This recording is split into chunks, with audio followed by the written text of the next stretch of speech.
आगे और अब बात करेंगे दिसंबर में मौसम के डबल अटैक की। जी हाँ, दिसंबर में जिस तरीके से लोगों ने उम्मीद की थी, जब दिसंबर का महीना शुरू हुआ था, जिस ठंड की उम्मीद लोगों ने की थी, उन्हें ये पता भी नहीं होगा, उन्होंने सोचा भी नहीं होगा कि दिसंबर के आखिरी जो हफ्ते में जाकर के इस तरीके की सर्दी उन्हें एहसास होने को मिलेगी। लेकिन इस वक्त जो हालात है, मौसम में बदलाव दर्ज किया जा रहा है और आपको बता दें एकाएक जो पारा है वो लुढ़क गया है और इसके साथ ही पहाड़ से लेकर मैदान तक अब आसमानी आफत बरप रही है।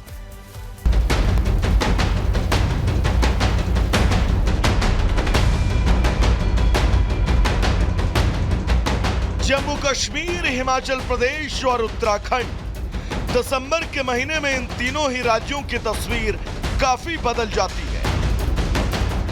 पेड़, पहाड़, सड़क सब बर्फ की सफेद चादर से ढके हुए नजर आते हैं। इस साल के दिसंबर में भी इन तीनों राज्यों की तस्वीर लगभग वैसी ही है। हालांकि शुरुआत में बर्फबारी और मौसम में बदलाव देखने को नहीं मिला, मगर बीते 48 घंटे में मौसम ने ऐसी करवट बदली कि उत्तर भारत का तापमान तेजी से नीचे गिरा और इन सब की वजह रही पहाड़ों पर बरस रही सफेद आफत।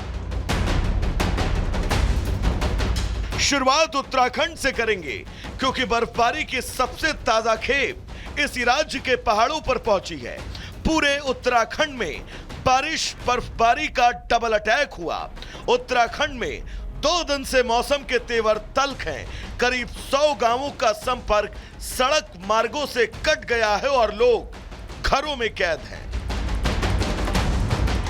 यहां तक कि केदारनाथ की पवित्र धरा भी कुदरत की इस कारीगरी से बच नहीं पाई। लग रहा है मानो बर्फबारी के बीच प्रकृति ने बाबा केदार का खूबसूरत श्रृंगार किया है। बर्फ के सफेद चादर में लिपटी केदारनाथ की पहाड़ियों और मंदिर का दृश्य मंत्र मुग्ध करने वाला है। गंगोत्री में भी बर्फबारी का अद्भुत नजारा देखने को मिला। भारी बर्फबारी के चलते तापमान में गिरावट दर्ज की जा रही है, तो वहीं लोग घरों में कैद होने को मजबूर हैं।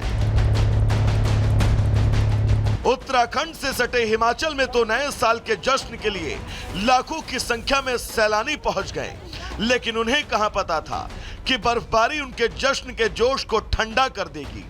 जिस अटल टनल के रास्ते सैलानी वादियों की खूबसूरती का लुत्फ उठाने जाते हैं, इस बर्फबारी में उसकी हालत कुछ ऐसी हो गई है। ये जो यहाँ का मैंने हवा का जो एयर प्योरीफाई है वो तो मस्त है, एकदम मस्त। और जो मनाली है उसका नजारा तो शायद मुझे नहीं लगता कि पूरे हिंदुस्तान में कहीं और है। पूरा वसूल हो गया कि हम लोग आए और स्नोफॉल हम लोग को दिख गया। कल से हम लोग बहुत ज्यादा, हम लोग को मजा आ रहा है, हम लोग बहुत आनंद उठा रहे हैं इस चीज का। स्नो देख के तो बहुत ही अच्छा लग रहा है, इसी के लिए हम यहाँ पे आए हैं। यहाँ पे स्नो ही स्नो है, हमें बहुत अच्छा लग रहा है, लाइक जैसे जन्नत वाला फील आ रहा है। तो इतना खूबसूरत नजारा है, ये सब देख के मन बिगड़ गए, यहाँ से जाने का मन ही नहीं हो रहा है। रेनफॉल के बाद स्नोफॉल पूरा दबा के हो रहा है और नजारा जो है उसकी तो मैं क्या ही तारीफ करूँ, वो तो स्वर्ग जैसा लग रहा है नजारा। पहाड़ी इलाकों में बर्फ पड़ी है तो भला मैदानी इलाके कहां से बचने वाले। बेमौसम बारिश ने दिल्ली को तर कर सैकड़ों साल पुराना रिकॉर्ड तोड़ दिया। 27 दिसंबर को इस साल का सबसे ठंडा दिन बताया गया। मौसम विभाग की तरफ से दी गई जानकारी के मुताबिक दिल्ली एनसीआर में ठंड से फिलहाल राहत की कोई उम्मीद नहीं, बल्कि इससे उलट आने वाले दिनों में पारा और लुढ़क सकता है। Bureau report, Republic Bharat. तो जिस तरीके से बर्फ की मार यहां पर पड़ती हुई नजर आ रही है, बर्फबारी की बात हम कर रहे हैं और लगातार तस्वीरें भी हम आपको दिखा रहे हैं। कुछ और तस्वीरें भी हम आपको दिखाएंगे कि किस तरीके से ये देखिए जो पहाड़ है वो बर्फ की सफेद चादर से ढके हुए हैं। डोडा की तस्वीर आपके सामने है, श्रीनगर की तस्वीर आपके सामने है, गुलमर्ग की तस्वीर आपके सामने है और इन तस्वीरों को जरा देखिए कि किस तरीके से बर्फबारी से कश्मीर गुलजार नजर आ रहा है। ये 4 तस्वीरें आपके सामने और इन 4 तस्वीरों के जरिए अगर आपको नजर आएगी तो सिर्फ और सिर्फ बर्फ, क्योंकि बर्फबारी जमकर हो रही है।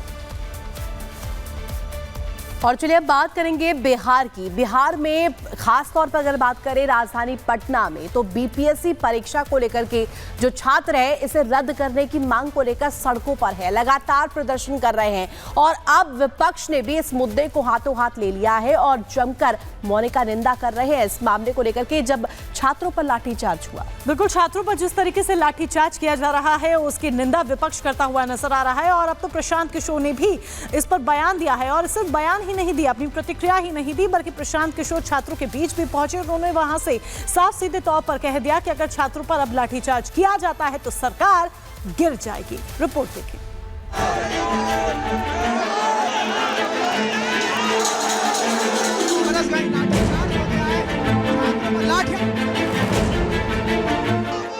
विवाद जारी।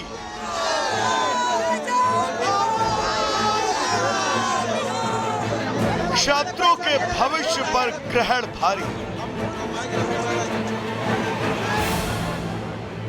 बिहार में बीपीएससी 17वीं पीटी परीक्षा का विवाद थमता नजर नहीं आ रहा। परीक्षा के बाद भी जारी है। न छात्र मानने को तैयार है, न ही बीपीएससी झुकने को। कुल मिलाकर 4 लाख बीपीएससी छात्रों का भविष्य अधर में है।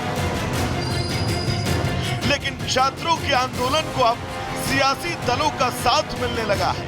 आरजेडी तो पहले से ही इस मुद्दे के बहाने नीतीश को घेरने में जुटी है और तेजस्वी लगातार इसको लेकर बयानबाजी भी करते नजर आ रहे हैं। लेकिन अब छात्रों के इस आंदोलन में पीके यानी प्रशांत किशोर की भी एंट्री हो गई है।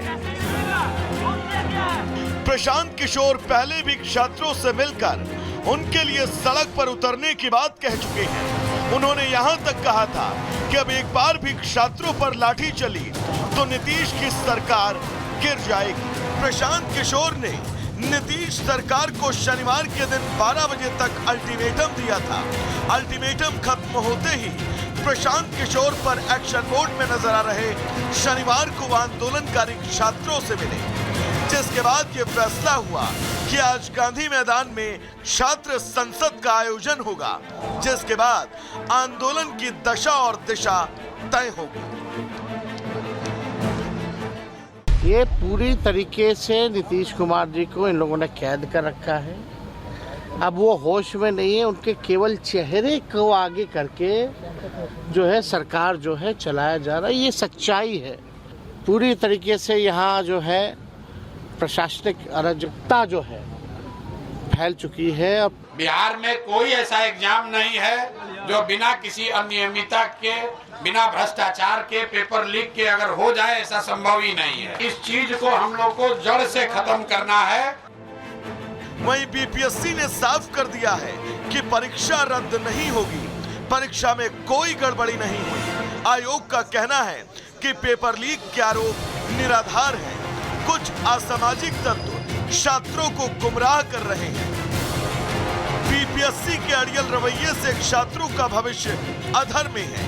वहीं प्रशांत किशोर के साथ आने के बाद छात्रों का यह आंदोलन अब किस दिशा में जाएगा, इस पर सबकी नजरें टिकी हैं।